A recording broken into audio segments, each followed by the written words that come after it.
आपका biotech channel में बच्चों स्वागत है जो है वो। तो बच्चों जैसे इस समय स्केटिंग सिस्टम चल रहा है, बहुत इम्पॉर्टेंट पार्ट है जो है वो। तो लेकिन वीडियो स्टार्ट करने के पहले आप चैनल को सब्सक्राइब कर लीजिए। इससे क्या फ़ायदा होता है कि बच्चों हर एक वीडियो जो है वो आपके पास तक बच्चों पहुंचता रहेगा। और इसको शेयर कर दिए, इससे क्या फ़ायदा होता है कि जितने भी आपके परिचित होंगे उनके पास तक बच्चों ये वीडियो बच्चों पहुँचता रहेगा। और बहुत ही इम्पॉर्टेंट पार्ट है स्केटिंग सिस्टम का, क्योंकि चाहे नीट का पेपर हो और चाहे बोर्ड का पेपर हो, जितने बोर्ड होते हैं वो, चाहे सीबीएसई, आईसीएसई, यूपी बोर्ड, जितने बोर्ड होते हैं सब में स्केटिंग सिस्टम से बच्चों क्वेश्चन पूछता है वो। और हम उम्मीद करते हैं कि आप जो है वो स्वस्थ और कुशल से होंगे। तो इसमें क्या होता है कि जैसे कि इसके पहले के जो हमने वीडियो दिया था आपके सामने, उसमें हमने जो है अल्ट्रा फिल्ट्रेशन और सिलेक्टिव रिजॉर्प्शन का हो गया था। और आज जिसका जो है वो आज सेक्रेशन का है वो। और सेक्रेशन को हिंदी में बच्चों क्या कहते हैं वो, श्रावण कहते हैं वो।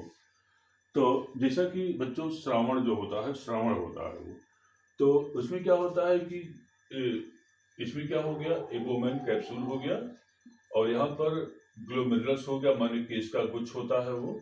तो केशिका गुच्छ माने निस्यंदन से जिस समय चयनात्मक पुनर्अवशोषण होता है, उसके द्वारा लाभदायक जो पदार्थ होते हैं, यह वापस रुधिर में पहुंचाने के अलावा जो है यह समीपस्थ माने जो कुंडित नलिका यहाँ पर जो होती है, ये कुंडित नलिका होती जो है वो, नलिकाओं के अंतिम भाग की दीवार की एपिथेलियम जो कोशिका होती है, एक वृक्क के कार्डस ऊतक द्रव के माध्यम से, इसमें क्या होता है, पर्णनलिका केशिका जाल की, मानी क्या मतलब, यहाँ पर जो होती है रुधिर केशिकाओं का क्या होता है वो, जाल होता जो है वो। अब आती है कि इसमें तो ये जो रुधिर की केशिका की जाल होती है, यहाँ से कुछ ऐसे उपयोगी पदार्थ जो यहाँ से फिल्टर होकर के यहाँ पहुँचते हैं, उस उपयोगी पदार्थों को जो है ये माने कि ग्रहण करके, और यह एक्टिव ट्रांसपोर्ट द्वारा जो है ये निस्यंद में जो तो होता है इसको मुक्त करती है वो। और इसी प्रक्रिया को बच्चों क्या कहते हैं, हम सेक्रेशन या श्रावण कहते हैं वो। तो इसमें जो हमारे शरीर के लिए यूटिलाइज पदार्थ होता है, उसको जो होता है वो साबित कर लिया जाता है, जो है ग्रहण कर लिया जाता है वो। अब होती है वो श्रावण ऐसे, माने क्या मतलब कि इसमें क्या होता है, श्रावण ऐसे माने क्या मतलब कि श्रावण ऐसे हानिकारक पदार्थों का होता है वो, जो कि ग्लोमेरुलेशन माने क्या मतलब कि जो कि इसमें श्रावण में क्या होता है कि जो कि ग्लोमेरुलेशन में रहने से इसमें शेष बचे रह जाते हैं ऐसे पदार्थों का, इसमें जो होता है वो माने कि जैसे हमारे यहाँ पर जो पदार्थ निस्यंद होने से रह जाते हैं, उस पदार्थों का जो होता है स्राव द्वारा माने श्रावण द्वारा जो होता है हानिकारक पदार्थ जो होता है वो यहाँ पर जो होती है वो पहुंच जाते हैं। इसमें जैसे यूरिया, अमोनिया, माने कि यहाँ से रुधिर केशिकाओं द्वारा माने कि यहाँ से यहाँ पहुंच जाते हैं। और इसमें क्या होता है, जैसे यूरिया हो गया जो है वो, यूरिया हो गया, अमोनिया, यूरिया, अमोनिया। अगला होता है टॉक्सिक सब्सटेंसेस। अगला होता है जो औषधियाँ होते हैं, पिगमेंट्स होते हैं। तो ये पदार्थ पोटेशियम, हाइड्रोजन आयन, और जिनकी जो होती है मात्रा रुधिर में होमियोस्टेसिस के लिए कम करना जो होता है वह आवश्यक होता है। तो ऐसे पदार्थों का जो होता है यहाँ पर स्राव कर दिया जाता है जो है वो। तो अब आती है इसे क्या कहते हैं, इसी को हम श्रावण कहते हैं, या इसको इसमें क्या कहते हैं बच्चों, ये सेक्रेशन कहते हैं वो। अब होता है कि अगला हेडिंग आता है वृक्कों द्वारा परासरण नियंत्रण, या उसको कहते हैं, अगला हेडिंग आता है वृक्कों द्वारा परासरण नियंत्रण, या उसको इंग्लिश में कहते हैं osmoregulation, osmoregulation by the kidneys, osmoregulation by the kidneys, या इसको कहते हैं वृक्कों द्वारा परासरण नियंत्रण कहलाता है वो। तो अब आती है कि एक होता है टर्म, उसको क्या कहते हैं, होमियोस्टेसिस कहते हैं वो, होमियोस्टेसिस, या इसकी हिंदी होती है, होमियो मीन्स इक्वल होता है, स्टेसिस मीन्स होती है साम्य अवस्था होती है वो, या उसको कहते हैं साम्य अवस्था कहलाता है वो, साम्य अवस्था, या इसको क्या कहते हैं, सम आस्थेटिकता कहते हैं वो। तो समशीतलता के अंतर्गत शरीर के तरल को छानकर इसमें उपस्थित हानिकारक माने कि हानिकारक पदार्थ या अपशिष्ट एवं निरर्थक जो पदार्थ होते हैं वह मूत्र माने यूरिन के रूप में शरीर से लगातार जो होता है वो बाहर निकालते रहने के अलावा शरीर में साल्ट एवं जल की मात्रा का नियंत्रण भी वृक्कों का जो होता है एक महत्वपूर्ण माने किडनी का बच्चों एक इसमें महत्वपूर्ण कार्य होता है। माने किडनी जो होती है यह एक महत्वपूर्ण कार्य करती है। वो अब होती है शरीर में जल की मात्रा के बढ़ जाने अर्थात शरीर के तरल की ऑस्मोलिटी के कम हो जाने पर जो हमारा यूरिन हो जाता है वह डाइल्यूट हो जाता है। वो डाइल्यूट माने क्या मतलब पतला हो जाता है और मात्रा में यूरिन की मात्रा जो होती है वो अधिक हो जाती है। और इसी प्रकार से शरीर में जब शरीर में जल की कमी हो जाने अर्थात शरीर के तरल की प्रासनिकता बढ़ जाने पर मूत्र जो होता है हमारा कंसंट्रेट माने क्या होता है गाढ़ा हो जाता है। जो है कंसंट्रेट माने क्या होता है गाढ़ा हो जाता है और मात्रा जो होती कम हो जाती है। वो और मूत्र में इन परिवर्तनों के लिए दूरस्थ जो कुंडलित नलिका होती हैं उसमें और संग्रह नलिकाओं की पारगम्यता जो होती है कुछ विशेष हार्मोन द्वारा जो होती है नियंत्रित होती है। और इसे हम एंजियोटेंसिनोजन और इसे जो होता है हम एंजियोटेंसिनोजन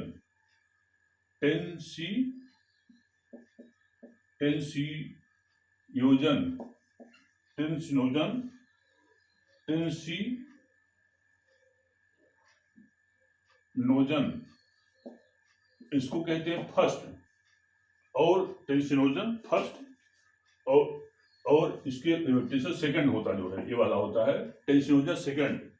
और आती है कि इसमें क्या होता है वो और इसमें क्या होता है एक विशेष प्रकार का हार्मोन और इसे कहते हैं एल्डोस्टेरॉन नामक हार्मोन जो होता है वृक्क नलिकाओं में बहते हुए निस्संद से सोडियम के रीएब्जॉर्प्शन का जो होता है नियमन करते हैं वो जिससे शरीर के अंतः वातावरण में सोडियम की उपयुक्त मात्रा बच्चों जो है वो हमारे शरीर में बनी रहे। और इसके विपरीत जो होता है जिस समय मूत्रलता विरोधी अर्थात इसमें क्या होता है वो एक विशेष प्रकार का और उसे हम कहते हैं एंटी डाययूरेटिक या वो कहलाता है एडीएच या उसको कहते हैं एंटी डाययूरेटिक हार्मोन और उसे हम कहते हैं बेसोप्रेसिन कहते हैं। वो बेसोप्रेसिन कहते हैं। और यह जो होता है इसका स्राव हमारे पिट्यूटरी ग्लैंड या उसे कहते हैं पीयूष ग्रंथि कहते हैं जो है वो और यह हमारे ब्रेन में जो होता है स्थित होता है। इसे बच्चों हम मास्टर ग्लैंड कहते हैं। अब आती है कि जो पिट्यूटरी ग्लैंड होता है तो पस पिट्यूटरी माने पोस्टीरियर पिट्यूटरी से एंटी डाययूरेटिक हार्मोन या एडीएच हार्मोन निकलता है। अब होती है ये क्या काम करता है निस्संद से माने फिल्टर से जल के पुनर्अवशोषण का नियमन करके यह मूत्र के तनुकरण माने डाइल्यूट का जो सांद्रण का जो होता है प्रमुख नियंत्रक जो होता है ये होता है। तो इसे क्या कहते हैं इसे हम कहते हैं osmo regulation by the kidneys कहते हैं। अब होती है नेक्स्ट हेडिंग होता है mechanism of dilution of urine. Next heading आता है mechanism of dilution of urine.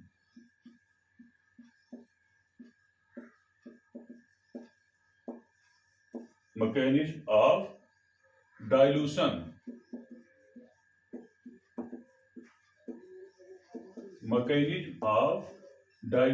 Of urine और इसकी हिंदी होती है मूत्र के तनुकरण की क्रियाविधि या इसे कहते हैं मूत्र के तनुकरण की प्रक्रिया होती है। वो अब होती है कि हम चाहे जितना भी जल को जो है वो ड्रिंक करें इसमें क्या होता है, हमारे शरीर के अंतः वातावरण में माने इंटरनल एटमॉस्फेयर में बच्चों क्या होता है, जल की मात्रा और इस वातावरण का जो ऑस्मोटिक कंसंट्रेशन होता है, जो होता है ऑस्मोटिक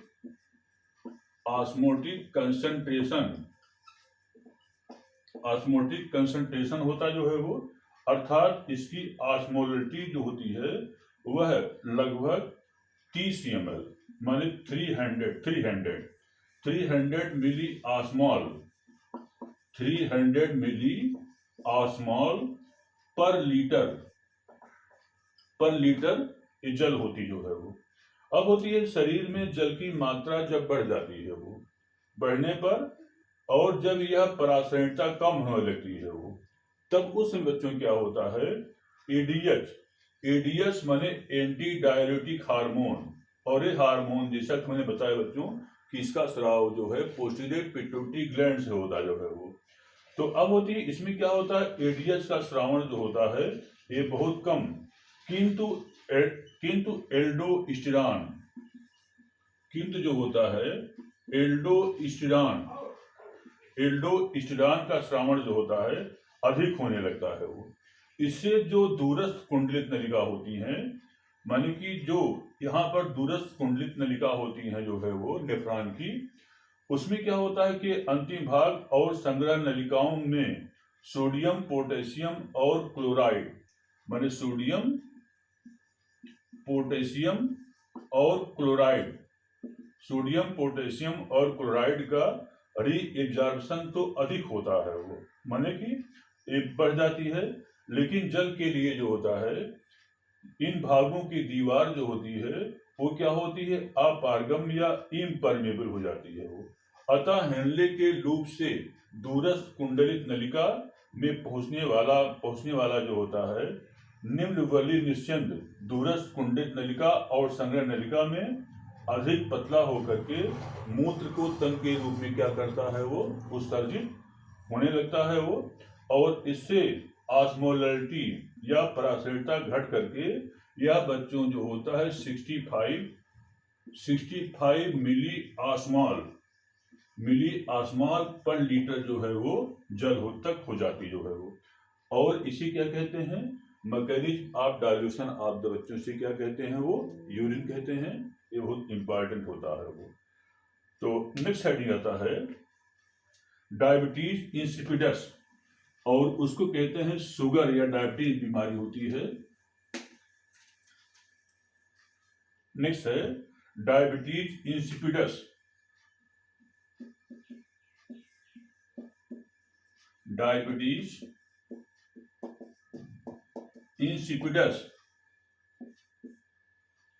या इसे कहते हैं बहुमूत्र रोग,